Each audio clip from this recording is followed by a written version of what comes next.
इमरान खान की जानिब से अपने कारकुनों को 26 नवंबर को रावलपिंडी पहुंचने की कॉल को 29 नवंबर को नए आर्मी चीफ की तैनाती से जोड़ा जा रहा है। दूसरी जानिब इस ऐलान के बाद वजीर खारिजा बिलावल भुट्टो ने कहा कि अगर सदर आरिफ अलवी नए फौजी सरबराह की तकर्री पर कोई खराबी करने की कोशिश करते हैं तो इन्हें नतीजा भुगतना होगा।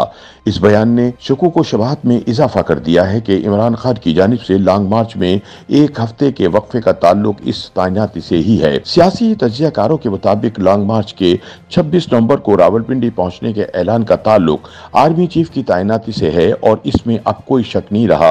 वैसे भी अगर हुकूमती बयानात और इमरान खान की जानिब से दी गई तारीख का बगौर जायजा लें तो बात समझ आ जाती है। बज़ाहिर खान साहब ने कहा है कि इन्हें डॉक्टर्स की जानिब से फौरी तौर पर मुतहर्रिक होने की इजाजत नहीं मिली। उनकी बात पर यकीन कर लिया जाए तो ठीक है, लेकिन 26 नवंबर के हवाले से इनका ऐलान वाज़ेह नहीं है, जो बज़ाहिर इस बात की गम्माज़ी कर रहा है कि वो हुकूमत को और मुक़्तदर हल्कों को पैगाम दे रहे हैं। इस मामले पर साबिक सेक्रेटरी दिफा खालिद नईम लोधी का कहना है कि इस बात में तो किसी को कोई शक नहीं होना चाहिए कि आर्मी चीफ की तैनाती वजीर आजम का इख्तियार है और इस वक्त वजीर आजम कौन है ये भी सबको पता है।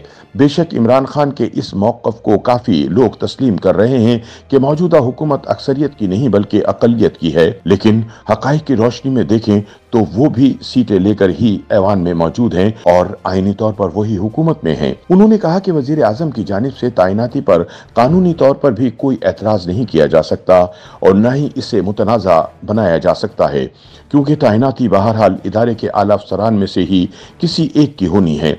इनके मुताबिक अगर हुकूमत मुरव्वजा तरीक़ेकार आइन और रिवायत से हटकर किसी फर्द को नवाजने के लिए मखसूस अंदाज में कानून साजी करे तो इदारे के अंदर से भी और बाहर से भी इसे मुतनाज़ा बनाया जा सकता है। लेकिन मेरा नहीं ख्याल कि हुकूमत ऐसा कोई इक़दाम कर सकती है, क्योंकि फैसला साजी में बाकी लोगों का भी किरदार होता है। दूसरी तरफ बाज़ हल्कों की जानिब से ये भी कहा जा रहा है कि इमरान खान की जानिब से 26 नवंबर की तारीख बैकडोर पर होने वाले मुज़ाकरात की वजह से है। इमरान खान इस वक्त आर्मी चीफ की तैनाती से ज़्यादा इंतखाबात की तारीख में दिलचस्पी रखते हैं।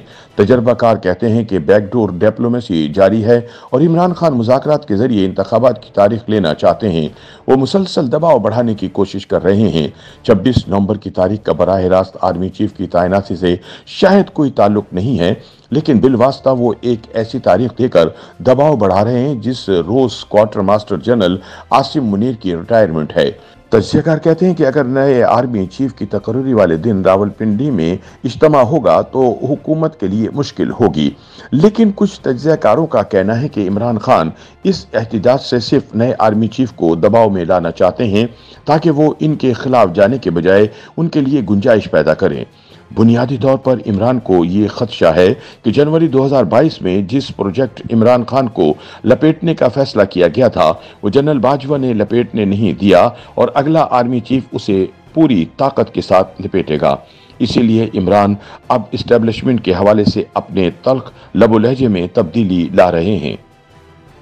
YouTube पर गूगली न्यूज देखने के लिए youtube.com की सर्च बार में गूगली न्यूज टीवी टाइप करें। गूगली न्यूज के पेज पर सुर्ख रंग के सब्सक्रिप्शन वाले बटन पर क्लिक करना ना भूलिए। YouTube पेज पर अपलोड होने वाली वीडियोस से बाखबर रहने के लिए बेल आइकन पर क्लिक कीजिए। आपको हर नई वीडियो के बारे में नोटिफिकेशन मौसूल हो जाएगा।